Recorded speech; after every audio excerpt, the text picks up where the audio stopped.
반갑습니다. 조선시대 유명한 학자가 살았던 전통 고택에 살고 있는 20대 남성입니다. 결혼해서 귀촌한 지 2년 됐고요.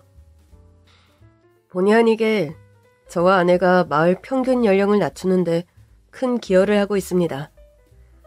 20대 초반의 청년들이 어떻게 시골살이를 하게 됐는지 궁금하신가요? 네, 지금부터 제가 시골살이 하면서 배우고 얻은 많은 것들에 대해 낱낱이 들려드릴까 합니다. 끝까지 잘 들어주세요.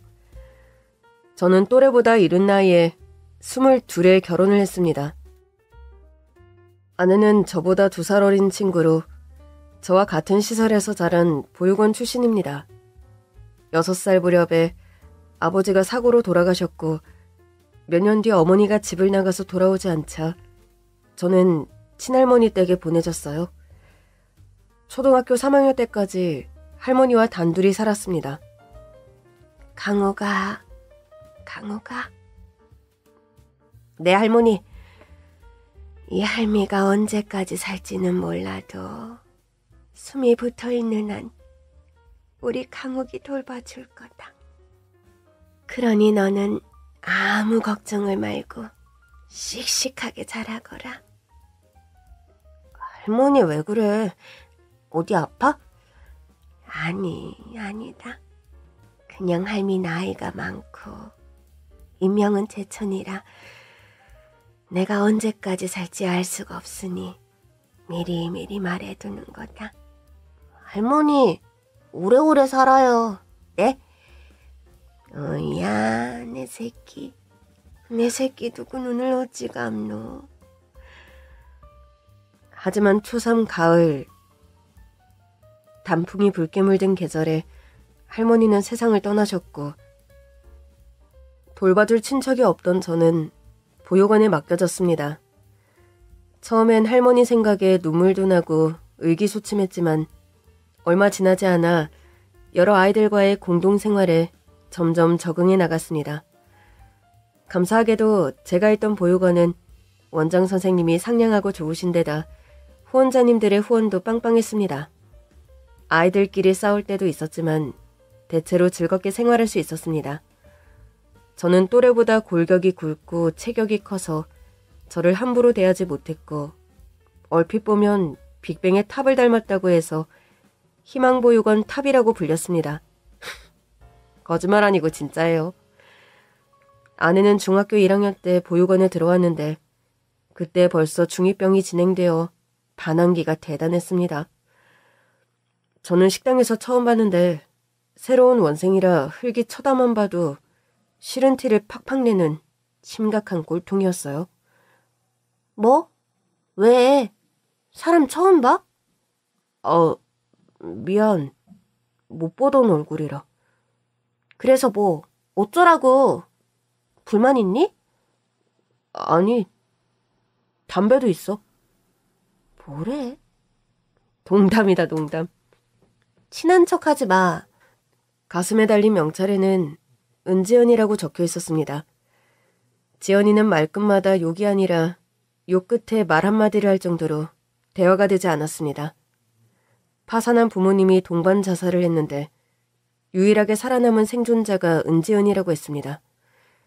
지금 생각해보면 상처받지 않으려고 온몸에 가시를 바짝 세우고 방어막을 쳤던 것 같습니다. 김강욱, 냅둬. 북한이 남침을 못하는 이유가 쟤네 때문이잖아. 아이, 중2병 쩐다 쩔어. 야, 기가 뭔데 중2병이래. 그런 말 하지 마. 내가 병균이야? 내가 왜 중2병인데? 아이씨, 무셔. 알았어. 취소.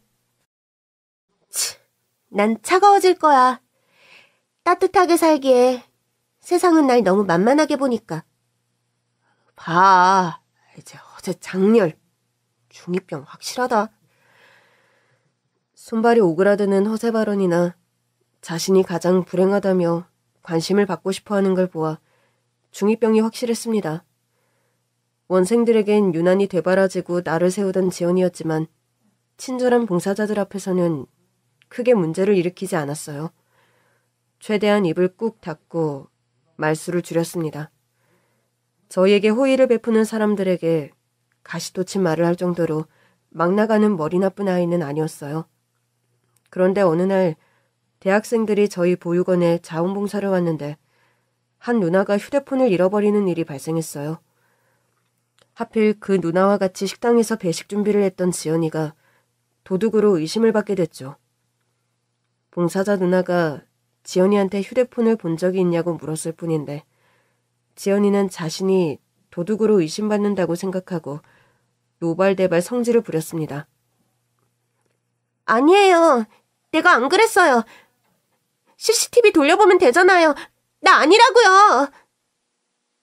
싸늘해진 분위기에 죄인으로 추궁하는 듯한 압박감을 못 이기고 지연이 씨바 욕을 하면서 뛰쳐나가려는 걸 제가 붙들었습니다. 아니라면서 어딜 가? 씨, 아니라고. 나 아니라고. 알아. 너 아니야. 그제야 지연이가 흥분을 가라앉히고 저를 쳐다보았습니다. 아까 배식할 때 누나가 입고 있던 앞치마 기억해? 그건 왜? 아마 거기 호주머니에 있을 거야.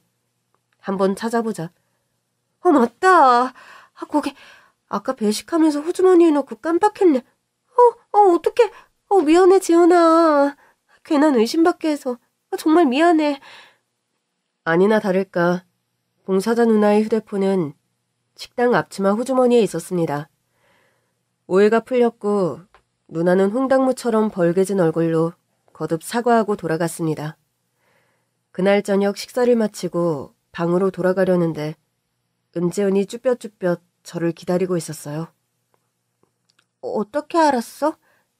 앞치마에 있는 거. 전에도 이런 적 있었어. 봉사자 아주머니가 깜빡하고 놓고 가는 경우 많아서. 학습에 의한 추리랄까? 아무튼 고마워. 응? 고맙다고. 뭐가? 아이씨, 내가 꼭 입으로 말을 해야겠어? 응, 말해줘야지. 육하원칙에 입각해서 무엇이 어떻게 고마운지 상세하게 읊어봐. 안 해. 됐어. 그날 이후 지연이가 달라졌어요. 학교 파하기가 무섭게 달려와서 오다 주었다. 사탕이나 초콜릿을 던져주거나 청소당번일 때 같이 도와주거나 친여동생처럼 제 옆에 딱 붙어서 맴돌았어요. 그렇게 저희는 조금씩 서로에게 마음을 열어갔습니다.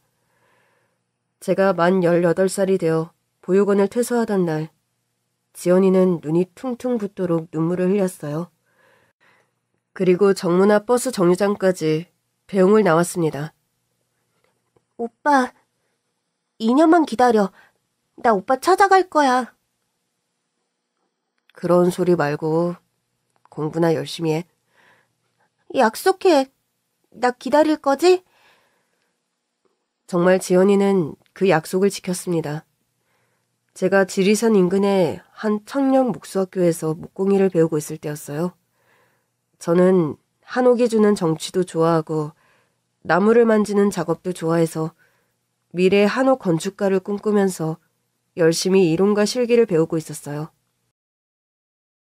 주로 사찰이나 고택 보수 작업을 하는데 저를 가르쳐주시는 명장처럼 되려면 장고의 시간이 걸리겠죠.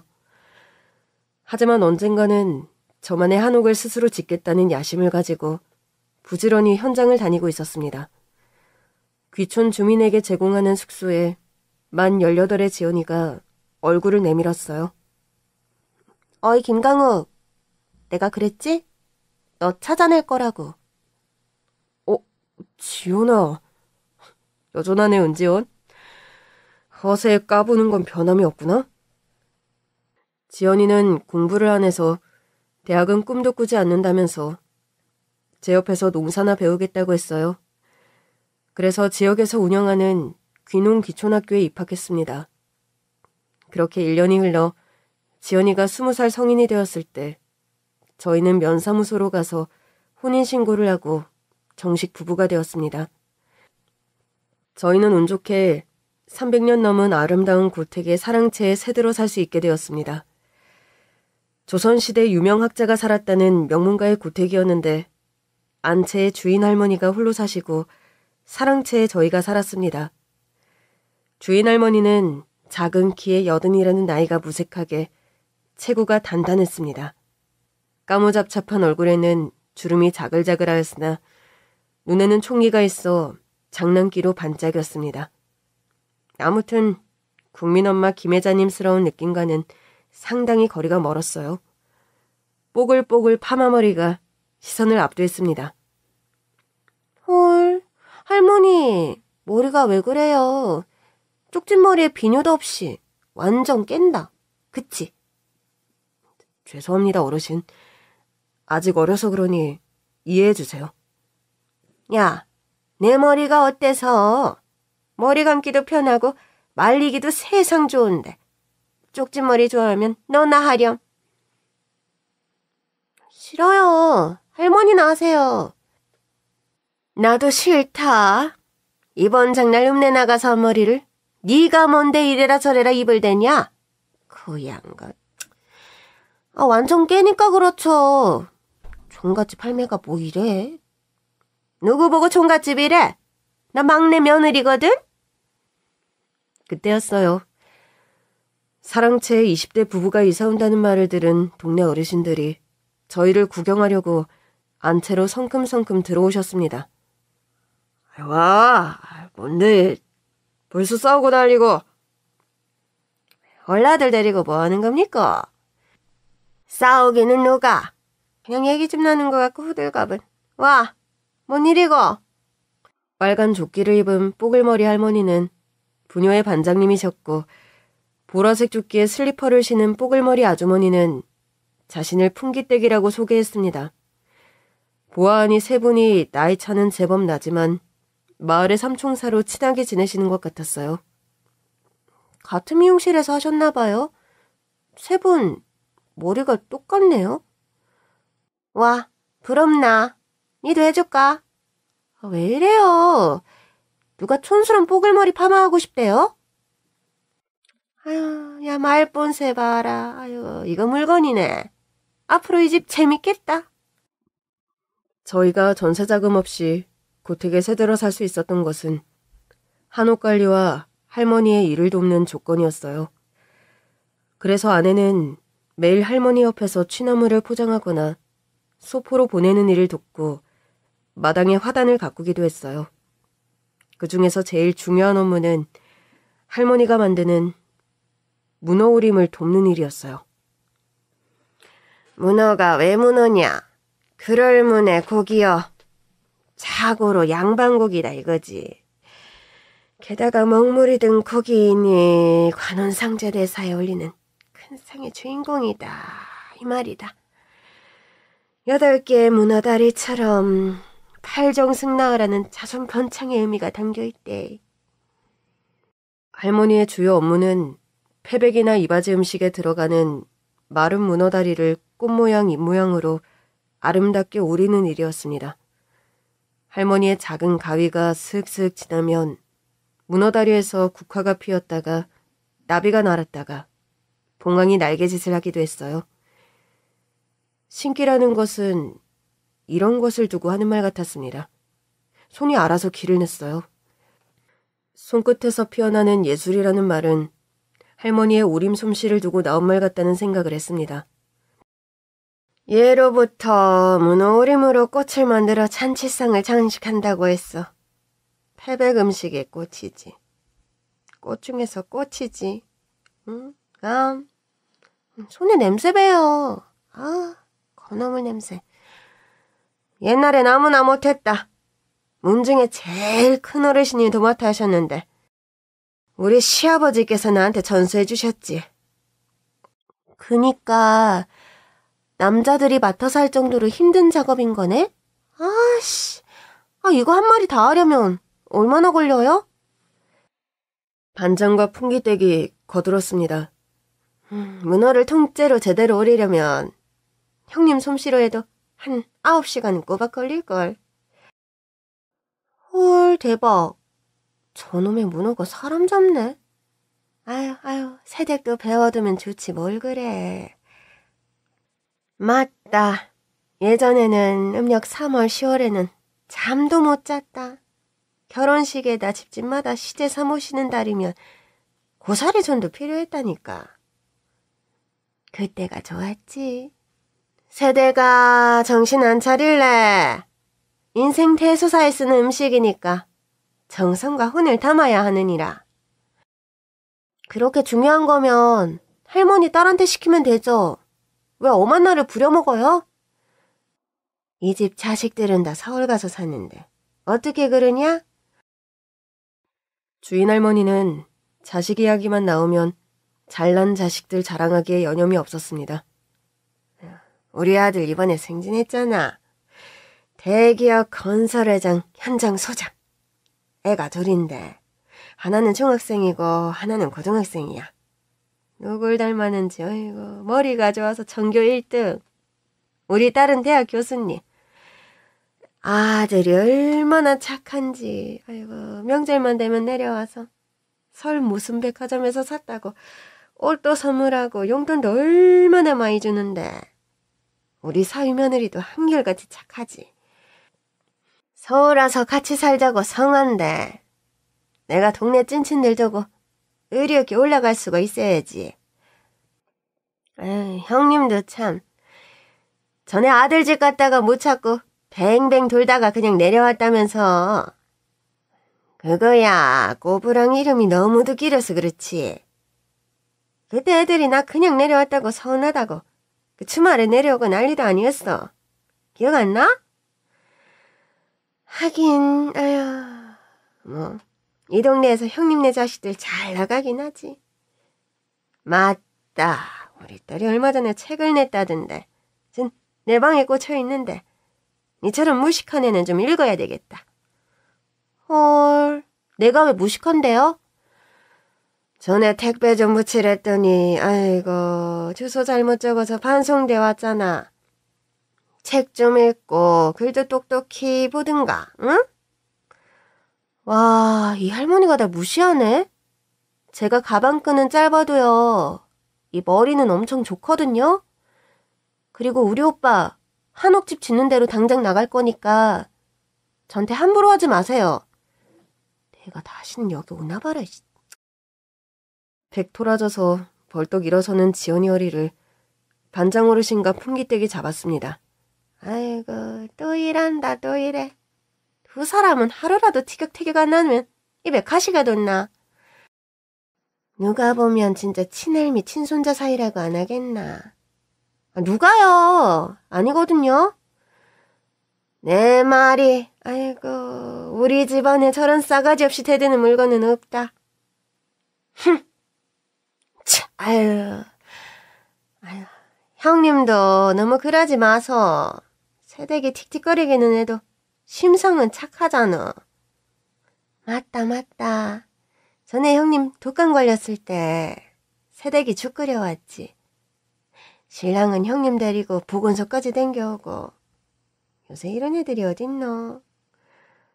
새댁, 니도 알지? 형님이 말은 저렇게 해도 새댁 끔찍이 아끼는 거 잘 알지? 맞다.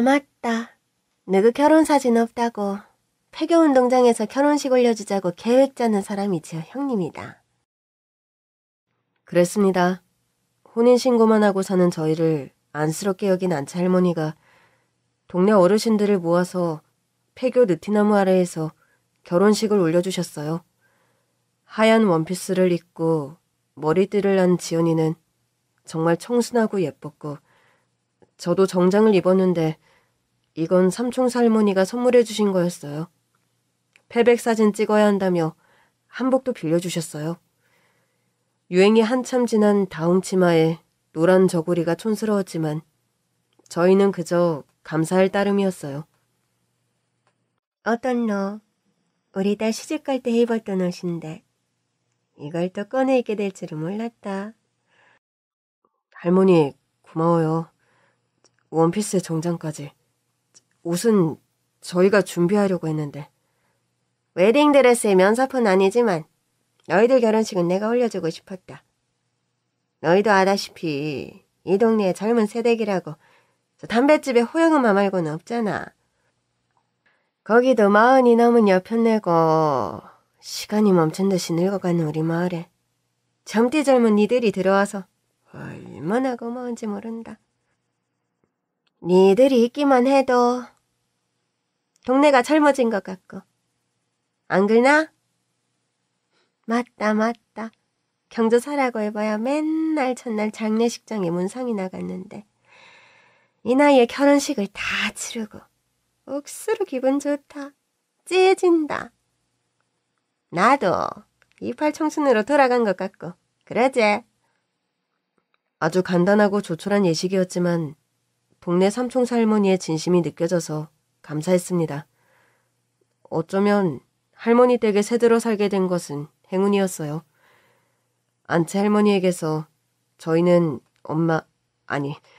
친할머니의 사랑을 느꼈습니다. 지연이도 말은 퉁명스럽게 해도 친할머니 대하듯 잘 따르고 좋아했습니다. 할머니, 마루 밑에 장작나무 그득하게 쌓아두었으니 장작 아끼지 말고 떼세요. 제가 틈틈이 보고 채워넣을게요. 아유, 번번이 고맙기도 하다. 온 김에 이거 가져가.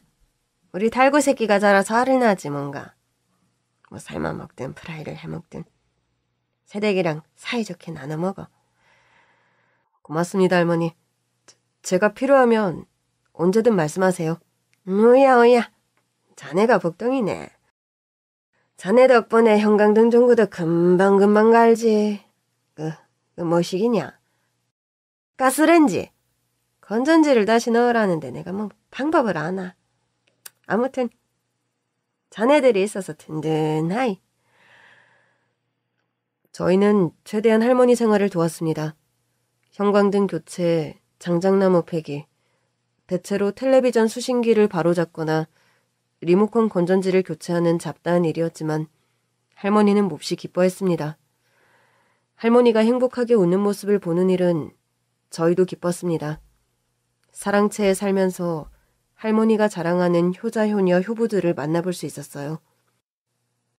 때 되면 두 손 가득 선물을 바리바리 싸들고 시끌벅적하게 내려왔다가 머무는 시간은 눈 깜짝할 정도의 잠시뿐. 하룻밤도 자지도 않고 후다닥 시끌벅적하게 떠나고는 했습니다. 그건 마치 의례적으로 하는 효도 같아 보였어요.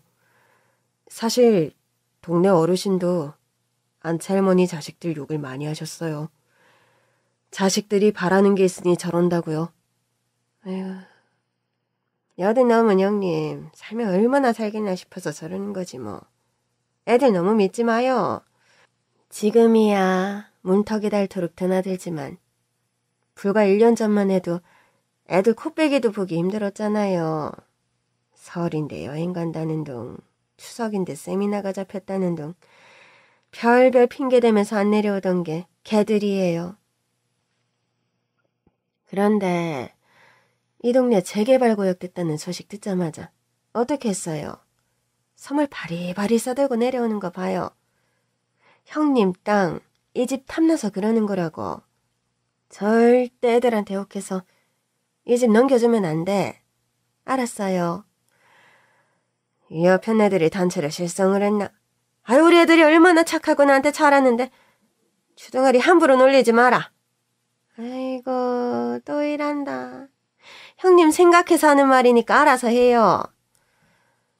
한 번씩 이런 말다툼이 있는 날은 세 번이 삐쳐서 며칠간 발길을 끊기도 했지만 일주일이 넘어가지 않았습니다. 반장 어르신이나 풍기댁 할머니가 김치전을 부치고 복분자 술을 들고 안채로 들어서면 또 언제 그랬냐 싶게 세 분이서 잠시 못 나누었던 수다를 떨며 시간을 보내셨습니다. 그러던 어느 날 안채 할머니가 치매기가 오시기 시작했어요. 세대가 서울센터에 택배 보내라이. 할머니, 그거 어제 다 보내는데요? 아유, 그래. 아, 맞다. 문호통에 꺼내갖고 빨래줄에 넣어라이. 벌써 말리고 있는데요? 벌써? 이제는 내가 말을 안 해도 척척 박사네. 할머니가 아침부터 잔소리 하셨잖아요. 내가? 언제? 맨 처음 증상은 같은 말을 반복하는 거였어요. 저희는 할머니의 변화를 인지하자마자 반장 어르신과 풍기댁 어르신에게 상의를 했습니다. 저희가 바로 할머니 가족에게 전하기에는 다소 부담되는 내용이었으니까요. 결국 반장 어르신이 총대를 메고 안채 할머니 가족들에게 전화해서 할머니의 치매기에 대해 전하기로 했습니다.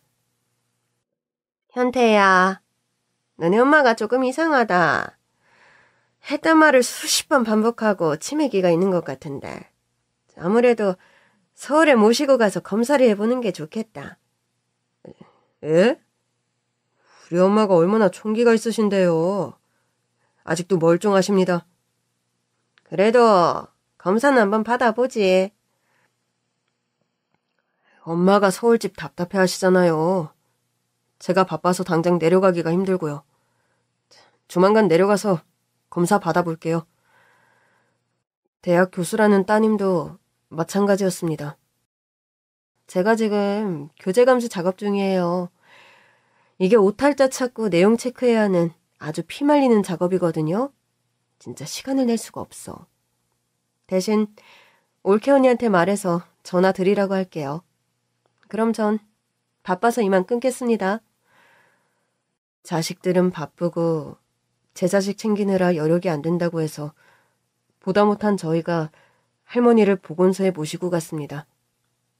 할머니, 성함이 뭐예요? 김순옥. 주소가 어떻게 되세요?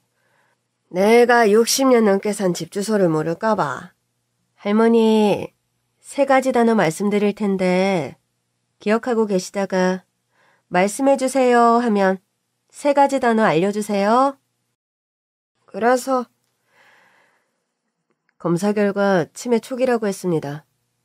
진행이 많이 된 상태는 아니고 초기라서 규칙적인 생활과 관리를 잘하면 진행이 더딜 거라고 하더군요.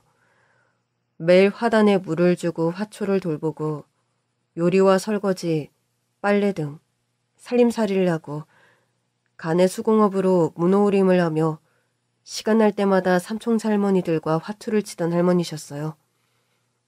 안방에 자리를 펴고 누운 할머니를 보고 있으니 그날따라 더 왜소해 보여서 마음이 짠했습니다. 괜찮겠죠, 어르신? 저기라니까 별거 아니다. 진행이라도 천천히 되면 고맙지. 그나저나 가족들에게 알려야 할 텐데요. 에휴, 뭐 없을 것들. 집 재개발한다고 할 때는 미친 듯이 내려오더만 지엄마 치매라는데 콧배기도 안 보이고 무늬만 효자 효녀 효부라니까. 그래도 핏줄인데요. 치매 진단 소식 듣고 얼마나 마음이 힘들지 걱정이에요.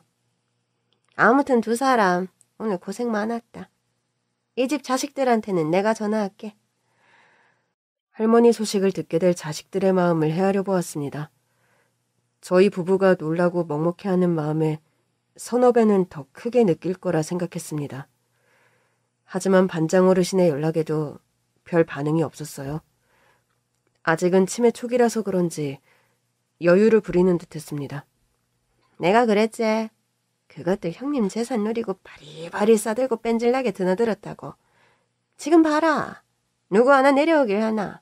아무도 안 오잖아. 아휴, 우리 자식들도 그럴까봐 내가 다 속상하다.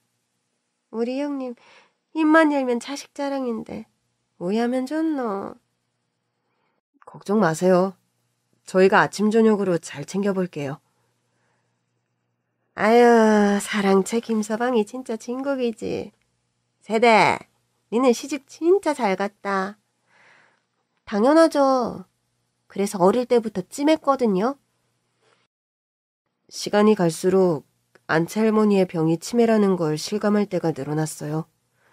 할머니는 워낙 성격이 깔끔한지라 살림과 요리를 정갈하게 잘하셨는데 차츰 요리하는 법을 까먹으시고 제때 식사를 못 챙겨 드시는 거였습니다. 누가 시키는 것은 할 줄 아는데 당신이 밥 짓고 반찬하던 기억을 거의 까먹으셨어요.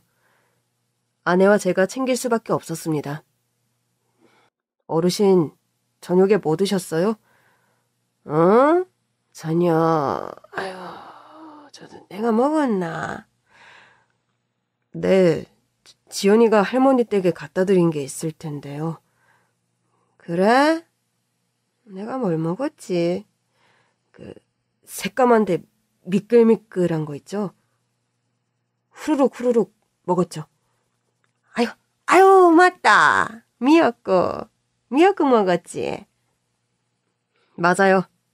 상으로 제가 읍내에서 사온 꽈배기 드릴게요. 어르신이 좋아하던 거예요. 안채 할머니는 낮에 누가 왔는지, 저녁에 어디 놀러 갔다 왔는지 여쭤보면 여전히 까먹어서 기억이 안 나신다고 했어요. 그래도 힌트를 주며 생각나게 하면 아 맞다 하시면서 잊혀져 가던 기억을 가까스로 끄집어내셨어요. 그러던 어느 날 결국 사달이 나고 말았어요. 할머니가 상한 김밥을 드시고 장염이 걸려서 쉴 새 없이 물설사를 하시는데 이러다가 큰일 나겠다 싶더라고요. 저희는 곧장 큰아드님 댁에 전화를 드렸습니다. 여보세요? 저 사랑채 사는 사람인데요. 할머니가 지금 위독하세요. 종일 설사하시는데 약을 드셔도 잡히지가 않아요. 아무래도 병원에 입원하셔야 할 것 같아서요. 네. 알겠습니다. 연락해줘서 고맙다는 말을 기대한 건 아니었지만 너무 무미건조한 반응에 기분이 그랬습니다. 다음날 아침 며느리가 인상을 잔뜩 찌푸리고 와서 할머니를 서울로 모셔갔어요. 저희를 본체만 채 할머니만 모시고 가는 큰며느리의 차를 물끄러미 쳐다봤습니다. 시골보다야 서울의 의료가 좋을 테니 할머니 장염도 금방 잡을 수 있을 거라 기대했습니다. 이왕 아드님 댁에 가신 김에 치매 검사도 정밀하게 받으시고 더 좋은 치료도 하시면 좋겠다 싶었습니다. 그렇게 3주가 지났습니다. 3주 후 어느 날 아내와 장터에 나가서 장을 보고 귀가하는데 웬 택시 한 대가 저희 집 앞에 서 있었습니다. 택시 앞에서 담배를 피우시던 기사님이 저희를 발견하고 몹시 반가운 얼굴로 맞아주셨어요. 여기 사시오? 네, 그런데요. 그럼 저 뒤에 계신 분 알죠? 택시 뒷좌석에는 안채 할머니가 멍하니 앉아 계셨어요. 할머니! 안채 할머니는 그새 치매 증상이 더 심각해졌는지 저희를 알아보지 못하고 멍한 눈으로 저희를 보셨어요. 심장이 쿵 하고 내려앉는 기분이었습니다. 이댁 할머니 맞아요. 기사님, 어떻게 모시고 오셨어요? 다른 가족은요? 아, 가족이요? 아까 오전에 콜이 와서 갔더니 어떤 중년 남자가 길가에 저 할머니와 같이 서 있더라고요. 할머니만 택시에 태우고는 주소를 주면서 할머니를 그리로 보내달라고 해서요. 그렇게 했죠. 주소에 적힌 집에 모셔드리고 전화를 드렸는데 앞만 봐도 따님 같던데 거참 매몰차게 다시 왔던 곳에 할머니를 데려다 주라는 거예요. 그 집 주소를 모른다고 하니까 아들네 주소와 전화번호를 알려주더만요. 참 어쩌겠어요. 아들 집 주소로 모시고 갔죠. 그렇게 전화를 하면 다시 따님한테 전화를 해두었으니 다시 따님 댁으로 가라고 해서 서둘러 따님 댁으로 가서 할머니를 보내드리려고 하면 아들 집에 연락해두었으니 아들 집에 데려다 주라고 그렇게 아들과 딸 집을 오락가락한 게 자그마치 13번이라니까요. 세상에 마야요. 이렇게 매정한 자식들은 처음 봅니다. 그런데 여기는 어떻게 하셨어요? 참 신기하죠? 13번째 퇴짜를 맞고 안 되겠다. 할머니를 경찰서에 모셔야겠다 생각하고 근처 경찰서를 찾고 있는데 할머니가 정신을 번쩍 차리시더니 여기 주소를 알려주시는 겁니다. 자기 집이라고 제발 데려다 달라고 하더만요. 서울 근교도 아니고 한참 지방이라 망설이는데 할머니가 우시는데 어떡합니까? 그냥 속눈썹 치고 핸들을 꺾었지요. 그런데 막상 도착하니까 할머니가 또 정신이 흐릿해지셔서 여기가 기다 아니다 답을 안 해주시니까 기가 차서 아유 제가 3년을 끊었던 담배를 도로 꺼내 물었다 이겁니다. 그러셨군요. 기사님 고맙습니다. 할머니 데려다 주셔서 안 그래도 걱정하고 있었어요. 차비는 얼마 드리면 될까요? 그거야 할머니 아들딸 집에 청구해서 받기로 했습니다. 그럼 불효막심한 놈들은 할머니 차비라도 내야죠. 안 그래요? 기사님 사연을 듣고 보니 기가 막혔습니다. 안채 할머니가 돌아오셨다는 소식을 듣고 반장 어르신과 풍기댁에 오셨다가 할머니 상태를 보고 기겁을 하셨습니다. 딱히 좋은 소식은 아니지만 그날 서울에서 할머니가 겪은 이야기를 기사님한테 들은 대로 자초지종 알려주었더니 열이 받은 어르신들이 펄펄 뛰었습니다. 아이고 3달을 모셨나 3년을 모셨나 겨우 3주 모셔놓고 아들 딸이 못 모시겠다고 하는 게 니는 말이 된다고 생각하나? 형님아 이런 걸 현대판 고려정이라고 하는 거다. 딴 게 고려정이 아니다. 막말로 자기 낳아준 엄마를 길바닥에 버린 게 아니고 뭐고. 야, 행님 듣겠다. 안 그래도 속상해 죽겠는데 행님이 택시에서 울었다는 말 들으니 속에서 천불이 난다.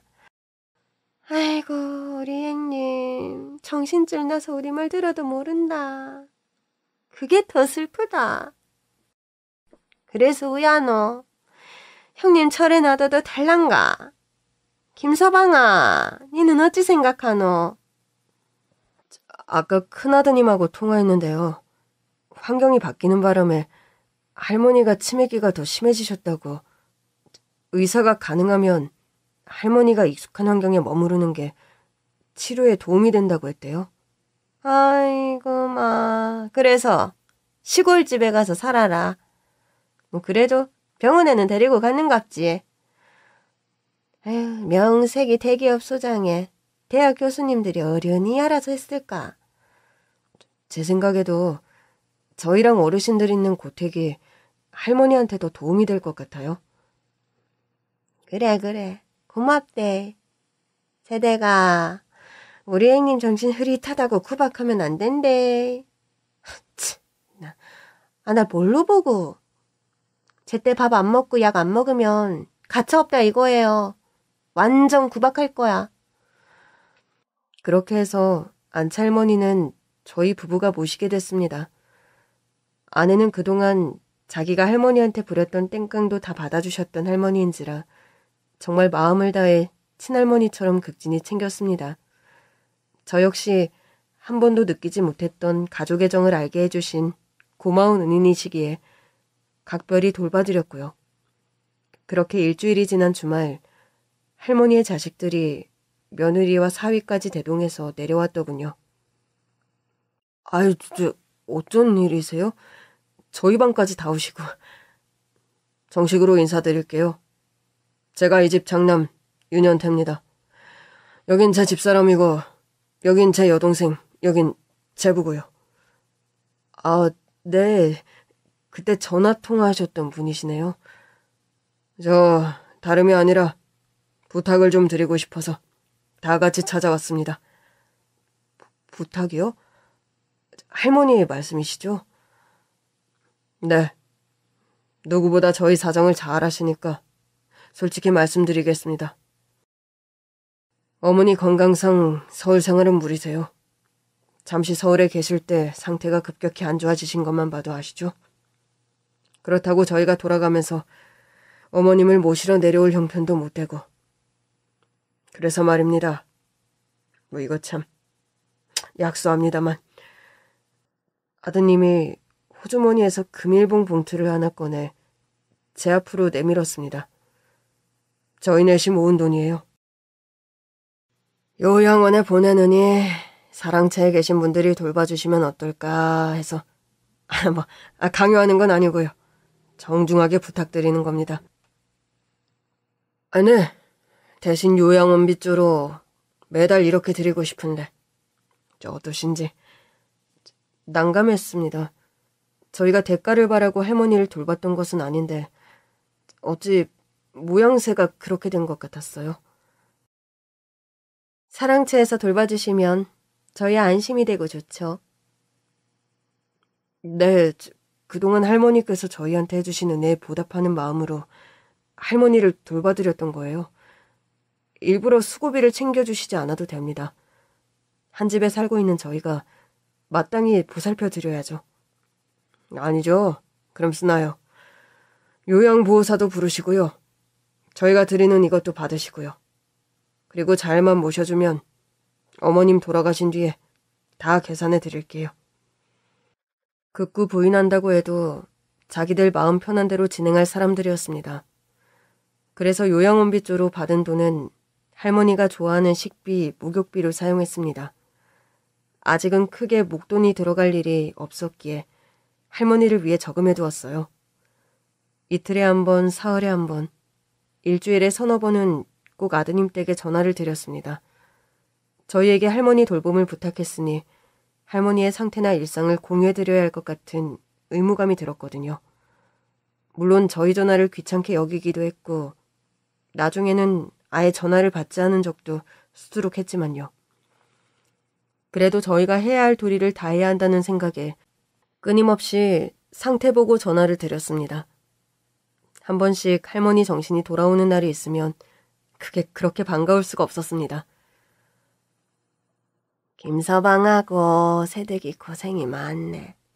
이 늙은이 돌보느라고. 둘이 좋은 날 다 보내서 웃잖아. 아니에요. 할머니랑 같이 보내는 이 시간이 봄날인데요. 김서방은 요새 애들 안 갔대. 한옥을 좋아하는 것도 그렇고 말도 참 예쁘게 한데. 애 늙은이죠 뭐. 그래도 한때는 보육원 탑이라고 불렸는데 지금은 할머니 댁 왕머슴 같아요. 맞나? 아유, 근데 탑이 뭐고? 빅뱅 탑 몰라요? I'm so sorry but I love you 다 거짓말 이야 몰랐어 하는 노래. 응? 자고로 노래라 하면 백설이 언니가 부르던 그 연분홍 치마가 봄바람에 휘날리더라 뭐 이런 게 노래지. 할머니 빅뱅의 거짓말 완전 옛날 노래거든요. 이런 날은 아내 땡깡도 더 심해졌고요. 한 번은 반장 어르신이 얘기 끝에 할머니 자식들을 나무라는 말을 한 적이 있어요. 형님, 사랑채 새 나올 때 우리가 반대했잖아. 진짜 우리 말 안 듣고 어린애들 들인다고 우리가 걱정 많이 한 거 알죠? 근데 그때 우리 말 안 들은 형님을 진짜 칭찬한다. 그때 우리 말 들었으면 어쩔 뻔했어. 그저 이번에 형님 서울 다녀온 뒤로 애들 몇 번 왔는지 알아요. 지엄마 부탁한다고 인사 한 번 온 게 다예요. 아휴, 언제는 누가 더 효도하나 내기하듯이 뻔질나게 내려오더니만 지금은 왜들 그렇게 조용한지. 너무 얄미워가 자다가도 내가 벌떡벌떡 깬다니까. 무심해도 너무너무 무심해. 아무리 어르신들이 당신 자식들 흉을 봐도 할머니는 단 한 번도 자식들 욕을 하지 않으셨어요. 오히려 할머니가 젊었을 때 너무 가난해서 자식들 고생시킨 이야기만 하셨답니다. 지금이야 유산으로 받은 땅에 이 집에 남 부러울 것 없이 살지만 우리 영감 아파서 돌아가실 때만 해도 애들 학비 못 댈까봐 조마조마했던 때가 있었다. 니들도 알지? 우리 현태 현숙이 이 근방에서 수제 소리 듣던 애들 아이가. 현태 선생님이 그러대. 고등학교 때부터 서울로 보내야 된다고. 집안 형편이 좋으면 서울에 어엿한 집 한 채 구해주고 싶었는데 현태는 하숙집에 보내고 현숙이는 의정부 숙모댁에 보내서 공부 안 시켰나. 에휴, 내가 그때 조금만 더 여유가 있었으면 우리 아들이 지금보다 더 잘 나갔다. 서울대 의대, 서울대 법대, 거기 들어가고도 남았지. 하필 그때 집안 형편이 안 좋아서 겨우 등록금 마련해준 뒤로 아들이 집 팔자 지가 흔들고 다녔다 아이가. 지금 생각해도 참 기특하지. 시골 살다가 서울 적응하기가 쉽지 않았을 텐데 절에 자리 잡고 사는 것만 해도 나는 뭐 눈물 겹도록 고맙고 감사하다. 할머니 자식들 이야기를 할 땐 저도 모르게 휴대전화로 녹음을 하고는 했어요. 나중에 자식들이 할머니의 목소리가 그리울 때가 있을 것 같아서요. 할머니가 부르는 노래도 녹음을 하고 할머니가 제 아내를 부르는 소리도 슬쩍 녹음한 적도 있어요. 왜냐하면 할머니의 상태가 점점 나빠지면서 건강이 나날이 악화되어 가셨거든요. 할머니와의 이별을 차분하게 준비했던 것 같아요. 그리고 한여름 불볕더위가 전국을 뜨겁게 달구고 온열 환자가 기하급수적으로 늘어가던 날 할머니는 유명을 달리하셨습니다. 장례는 제일 가까운 소도시의 병원에서 치러졌고 장례를 치르고 난 뒤 저희는 깜짝 놀랄 사건을 겪게 됩니다. 갑자기 할머니의 자식들이 저희를 찾아와서 할머니의 유언장을 내밀면서 제 멱살을 잡다시피 하는 겁니다. 이 새끼 뭔 짓을 한 거야? 우리 엄마가 왜 이따위로 유언장을 작성해? 이게 말이 돼? 얌전한 고양이 부뚜막에 먼저 올라간다고. 돈 욕심 없는 척 요양원비 쪽으로 준 돈도 사양하더니 그거 다 쇼였네요. 형님, 나중에 받을 돈이 더 많으니까 저희 돈 안 받는다고 했던 게 아닐까요? 지금 생각해보니까 아기가 딱딱 맞네. 그러네. 어디 사람 새끼가 할 짓이 없어 치매 노인을 속여? 우리 엄마를 어떻게 구슬려서 이렇게 만든 거야? 갑작스러운 공격에 당황한 저는 잠시 숨을 고르고 찬찬히 이야기를 들어보았습니다. 잠시만요. 대체 무슨 말씀을 하시는 건지 천천히 말씀해보세요. 대체 이건 뭡니까? 뭐긴 뭐야. 유언장이지. 우리 엄마 유언장 잘 보라고. 할머니의 유언장 내용은 다음과 같았습니다. 현재 내가 사는 이 집과 시부에게 물려받은 전답과 선산, 내 명의의 통장에 있는 잔고 모두 사랑채 김강욱 은지연 부부에게 주어라. 그리고 서울에서 나를 보러 오지 않는 아들, 딸, 며느리와 사위, 손주 녀석들에게는 단 한 푼도 주지 마라. 저는 처음 듣고 처음 보는 내용이라 황당한 기분마저 들었습니다. 저는 금시초문인데요. 왜 그런 내용을 유언하셨는지도 몰라요. 아씨, 돌겠네. 이 새끼 봐라. 뭐? 금시초문? 나는 모른다. 전적으로 우리 엄마가 쓴 거다 이거야? 여보, 이것도 수상해. 구하라더니 일부러 우리 사랑채에 세든 거 아니야? 오늘 내일 하는 할머니 집에서 환심 얻어서 유언장 사기치는 그런 애들 아니야? 아내가 대들었습니다. 말 조심하세요. 저희는 할머니 돌아가실 때까지 정성껏 돌봐드린 것밖에 없어요. 저희가 뭘 바라고 한 게 아니라고요. 바라지 않았는데 우리 엄마가 미쳤다고 이 집, 우리 땅, 통장까지 싹 다 너한테 준다고? 우리 엄마가 마도 테레사냐? 널 언제 봤다고 전 재산을 당신들한테 넘겨? 여보, 더 말할 것도 없어. 경찰에 신고해. 아드님이 제 멱살을 잡고 밖으로 끌었고 아내가 제 다리를 부여잡고 버둥대고 있을 그때였어요. 고택의 소란스러움을 뚫고 반장 어르신과 풍기댁 어르신이 들어오셨습니다. 아유, 그 참 시끄럽네. 조용히들 해라. 그래, 서서 이러지들 말고 일단요, 대청마루에 좀 앉아봐라. 우리가 증인이다, 증인. 아줌마, 이게 말이 됩니까? 예? 우리 엄마가 협박을 받지 않고서야 이렇게 쓴다고요? 어디 아줌마가 한번 말씀 좀 해보세요. 눈을 질끈 감고 계시던 반장 어르신이 번쩍 눈을 뜨고는 저희들을 찬찬히 둘러보셨습니다. 이 유언장 형님이 맨정신일 때 작성한 거 맞다. 형님 말로는 변호사한테 전화해서 물어보고 쓰는 거라더라. 아줌마, 우리 엄마 치매였잖아요. 니네 엄마 상태는 니보다 내가 더 잘한다. 1년에 한두 번도 안 내려온 니가 알겠나? 매일 저녁 화투판 벌이는 우리가 더 잘 알겠나? 어? 맞다. 반장 형님 말이 맞다. 돌아가신 형님이 우리가 증인, 공증인을 서야 한대서 우리도 여기 사인하고 그랬다. 네? 그러니까 내 말은 이 유언장은 형님이 이 아이들한테 협박을 받아서 작성한 것도 아니고 치매 때문에 정신이 오락가락해서 쓴 것도 아니고 자기를 죽을 때까지 돌봐주는 사랑채 아이들이 고맙다고 말년에 같이 장 보러 다니고 시냇물에 팔도 같이 담그고 형님이 자부심을 가지는 문어우림도 같이 해주는 이 아이들한테 형님 재산 다 넘겨주고 싶다고 하더라. 거짓말. 말도 안 돼. 우리 엄마가 우리를 얼마나 좋아했는데 그럴 리가 없어. 그래, 말 잘했다.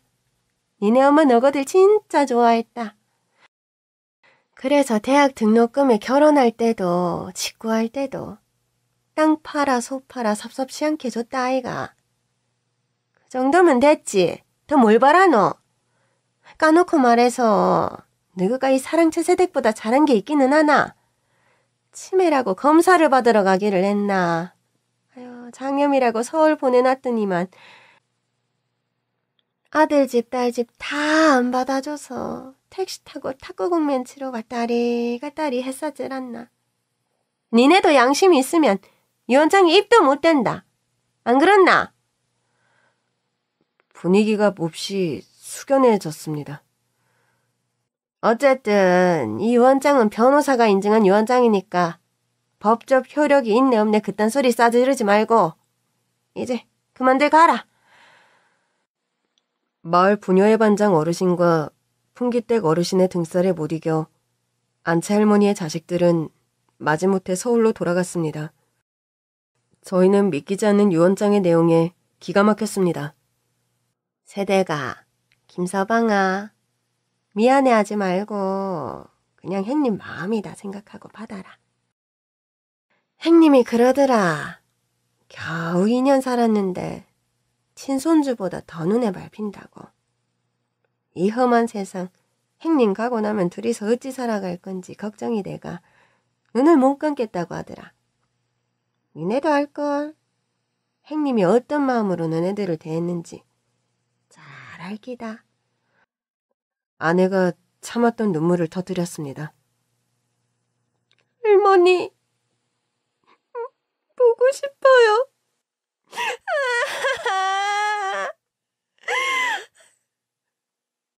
서산 너머에 노을이 붉게 물들어가던 그 시각, 저는 휴대전화를 꺼냈어요. 녹음해두었던 안채 할머니의 목소리를 재생했습니다. 세대가 안 오나? 빨리 이리 와봐라. 아내 지연이를 부르는 소리와 할머니가 노래를 부르던 목소리까지 금방이라도 안방 방문을 열고 나오실 것만 같았습니다. 아따, 신기하네. 우리 형님 목소리 아직도 정정하네. 그렇게 해서 저희 부부는 할머니가 남겨주신 집에서 앞으로 2년만 더 살면 엄청난 돈을 받게 됩니다. 건평만 80평이 넘고 지대는 150평이 넘습니다. 그뿐인가요? 시골에 있는 땅이 모두 30만 평이라고 하네요. 물론 할머니의 자식들도 가만히 있지 않겠죠. 심신미약 상태에서 작성한 유언장이라면서 의료분 반환 청구 소송을 한대요. 저희는 법이 결정하는 대로 할머니의 가족들에게 넘겨줄 생각입니다. 폭염이라도 비 오는 날이나 밤에는 서늘할 때가 있어 아궁이에 불을 떼기도 하는 전통 한옥. 지금은 할머니의 집을 소중하게 관리하고 있습니다만 조만간 제 손으로 멋진 한옥을 지을 날이 오겠죠. 안채 할머니의 기일에는 아내와 반장 어르신, 풍기댁 어르신이 할머니 대신 문어우림을 만들며 할머니를 추억하겠죠. 그립습니다. 할머니, 그리고 고맙습니다.